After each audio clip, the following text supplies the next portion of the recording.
Welcome to an episode of r/pettyrevenge, where we share stories of small victories over those who wronged you. Kick back and enjoy these stories we're about to share with you, and at the end of this video, make sure to like, comment, and definitely subscribe if you have not already done so. Now, on to the stories.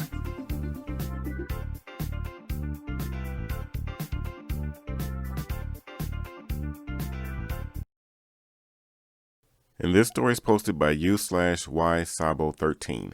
Don't be mean to old ladies. My friend and I were in Tesco food shopping. As we turned into an aisle, there was a man with his trolley stretched across the aisle, blocking it, and an elderly lady asking him politely to move. He ignored her, then snapped, "You can wait," at her. She simply turned around and went back down the aisle away from him. As we shopped, we saw this same interaction a couple more times. Now, we don't know the details of how it started, but this man was deliberately seeking the old lady out and blocking her way. As we turned into the biscuit aisle, about 2/3 of the way down was the man, with his trolley behind him, engrossed in the biscuits. As we approached, I looked at my friend and gently pushed my trolley forwards and in front of her. She immediately gripped the trolley handle, and I walked up to his trolley, gripped the handle, and we were off. We didn't rush, got to the end of the aisle, and turned into another aisle. We took his trolley, very full, to the far corner of the store and left it. When we reached the checkout, we told the cashier we had seen an abandoned trolley in the far corner, didn't want good food wasted or going off. I just wish I could have seen his face when he turned around with his packet of biscuits to find his trolley gone. And this story is posted by u/Chels-Rabbit. Quiet kid dumped ice cream on douchebag's head for mocking her. This happened in high school, second year, where a few buddies and I went out to get ice cream at a shop nearby. The shop was close to our school, and so it was always packed with other students. So one day, when all our classes were over, we decided to group up and head out to the shop. As we walked in, it was painfully obvious that some F-tards were there, and my friends quietly ignored them and got our ice cream. At one of the booths, the girl who never said a word was reading while eating a cone of ice cream. A-hole walks up to her with the biggest smirk and goes, "Hey, fat butch, want another cone of carbs?" The girl sighs, closes her book, and looks out the window, ignoring him. He kept mocking her, and she just ignored him until he got bored. A-hole sits back down at the booth by the entrance with buddies. The girl puts her book in her bag and walks straight up to the a-hole. She peers down at him until he looks at her. I'm watching this while my friends were talking about whatever. Girl takes a big lick of her ice cream, then grabs the cone and smashes it against this guy's head. I scream audibly, and my friends whip their heads around to see her leaving the shop as if nothing happened, with a big smile, and the a-hole with his jaw dropped and ice cream just dripping down his face with an ice cream cone on his head. Just everyone's reaction made it so hilarious, everyone collectively gasping. Made friends with her a week later. Chill girl, and one of my best friends. And this story is posted by u/GeorgieMayBBW. Nice book report, class bully. I'll expose your cheating. So this happened in the early 90s.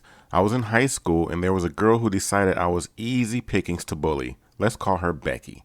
I was shy, naive, didn't have the wit to say anything back. I didn't have a lot of friends. I spent most of my spare time reading in my bedroom. So she was constantly saying stuff derogatory to me within earshot to hurt me. In English class, we had to pick a novel and do a presentation on it. I read I Know Why the Caged Bird Sings by Maya Angelou. I did a monologue in first person. I thought it was great. It took a lot of courage for me to do that monologue. I did okay. Teacher gave me a high score. Enter Becky. This was a year or two after the movie Bram Stoker's Dracula was released. Becky did her presentation on the book she read, Dracula. It was very obvious that she didn't read the book, only watched the movie, and didn't think anyone would notice. Guess what, Becky? I read the book. At the end of the presentation, we were allowed to ask questions. She already planted questions with her followers, the Becky Posse. They asked what she thought would be great, thoughtful questions that would show how well she knew and understood the movie, book. I raised my hand. She rolled her eyes. What did you think of the importance of the Bloofer lady? I know Lucy was the Bloofer lady, but I didn't recall it being mentioned in the movie, only the book. She went as white as Vampire Lucy, then as red with anger as Gary Oldman's armor. The teacher, having already known she was presenting the movie and didn't read the book, did a poor job at hiding her smirk. It was awesome. Becky stammered out a weak generic answer, having no clue who the bloofer lady was, then sat down. I could feel the daggers in the back of my head. I didn't care. The knowing smirk of the teacher gave me so much empowerment, I never let anything Becky said after that get under my skin. Epilogue. She tried once more to intimidate me. She told a posse follower, within earshot of course, that she was going to beat me up after school. A boy, handsome, popular, informed her that I was a martial artist who had won competitions. She huffled that she could still take me. I'm guessing she second-guessed herself and asked around and confirmed that I was indeed a martial artist. She never bothered me again. And this story is posted by u/oops-poops-dupes-6566. Don't want to pay OT? Fine by me. I work for a company that would never pay over 40 hours. Whatever day you reach 40 hours, you were done for the week. Not a bad policy, honestly. I usually work 10 to 12-hour days and have a 3 or 4 day weekend. That was all fine until the owner's son stepped in. We'll call him Jay. The nepotism was strong with this one. His parents had coddled him and put him in positions he had nowhere near the experience for. Instead of being humble and asking guys who had been around a while what was up, he just came in and acted like the hotshot, God's gift to the world. The issue started when he started taking contracts that involved switching over power from one system to another at large grocery stores. To keep it from getting technical, this mainly involved the store's frontline POS systems, working 40 hours and cutting out when reached no longer worked. Sometimes we'd have to work 10 hours of OT, which then they would say wasn't approved and wouldn't pay. I tried bringing it up to Jay, but he makes comments about how it was because we were screwing around and just wanted to milk the jobs. The truth was, once changeover started, you couldn't stop working until done. The worst thing that could happen was the point of sale stations were down come opening. Work would start at 9 p.m. and sometimes end at 7 to 8 a.m. with almost always no breaks or lunch. After doing 3 changeovers and working OT without getting paid for it, I finally had enough. I talked to Jay and told him that he needs to come out for a night and see what we are up against. He flat out refused. Jay told me to stop pissing and moaning and that the work wasn't that difficult. He said he could do it in half the time I could. That was my breaking point. I devised my plan for later that night. The pre-con meeting started at 8 p.m. Work started at 9 p.m. Removing the wiring and old boxes started right away and was usually done by 11 p.m. 11 p.m. also happened to be the time I reached my 40 hours for the week. Jay won't pay me for the OT? Well then, I can't work. He failed to understand this ain't a hobby. At 11:15, when the demo is done, I packed up my tools and quietly slipped out the door. I turned off my company phone and dropped my van off at the shop. I went home and enjoyed a nice week off before starting my new job.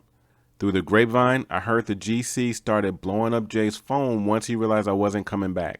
Jay showed up and apparently had it all finished by 3 p.m. Unfortunately for Jay, the contract stated any delays on the POS station would incur back charges to the company to pay for lost sales. In the end, I got a new job and a raise. The company had to pay $12,000 in lost revenue to the store. They lost the contract and Jay got to eat spit for about 12 hours. May not be the best story, but it's mine. And this story is posted by u/666hellmaster. Rotten neighbor moves in making demands about washer and dryer machines. A few years ago, I lived in a 3-unit complex. I lived on the first floor with my roommate. We had new neighbor move into the second, who I will refer to as Andy. The day I met her husband knocked on my door. He told me Andy was in the basement and she wanted to talk to me. I thought, okay, that's weird. So I go to the basement and see Andy sitting on her butt with a toothbrush scrubbing our clothes dryer. She looks effing livid and starts screaming at me about how filthy the dryer was and that it was covered in oil. What she didn't know was that my roommate works operating machinery for a military gun manufacturer. That's his washer and dryer. I patiently let her finish this 10-minute rant, then say, well, first of all, that's not your dryer, it's ours, and we can do whatever we want with it. Second, we don't have to let you use it if we don't want to. She apologized and I went back to my unit. That wasn't the end of it. For months after she continued to be a monster and possibly the worst human being I have ever met in my life, She was loud, abusive to her husband. We can hear her screaming all the time. She would purposely stomp on the ground at 8 a.m. when we were trying to sleep because we worked night shifts. She would take our wet clothes out of the wash and dump them on the basement floor, then proceed to wash her own. She was just a miserable, rotten, manipulative person, and there was never a reason for it. One day, she pounds on my door again. I answer it. Of course, it's Andy, and she's complaining about the dryer again. Livid, screaming, name-calling. I was bored, so I rolled my eyes and said, "You know what? F it. You are not going to use our washer and dryer anymore. F you." I go downstairs and take her wet clothes mid-wash and throw them on the ground. I reach in the back and unplug both machines. So what is her response? Well, she calls the police, of course. 2 cops show up knocking on my door. I tell them what happened and that it's our washer and dryer. The cops were confused and asked, "Wait, did you call the police?" I said, "No, she's just an effing dumb butt and might as well have called the cops on herself." So they tell Andy she can't use our equipment if we don't want her to and went on their way. Luckily, we were moving out soon. Me and my roommate decided we didn't want to bring the washer and dryer with us on our move. Knowing that Andy couldn't wait to use them again, I decided to snip the plugs on the back of both machines so that she couldn't use them. I unscrewed the back panel and snipped those wires as well for good measure. I still think about her going downstairs with a load of laundry after we had left and trying to turn on the machines. Those were 5 great stories. Definitely, we appreciate you, and leave your comments below as to which of those 5 were your favorites and why. Also, make sure that you like and subscribe if you have not done so. Tell your friends, tell your family, tell your neighbors, tell everyone about TNA, Top Notch Audio. You can also go directly to our YouTube page by going to www.r/tna.com. Thank you all, and have yourselves a great day.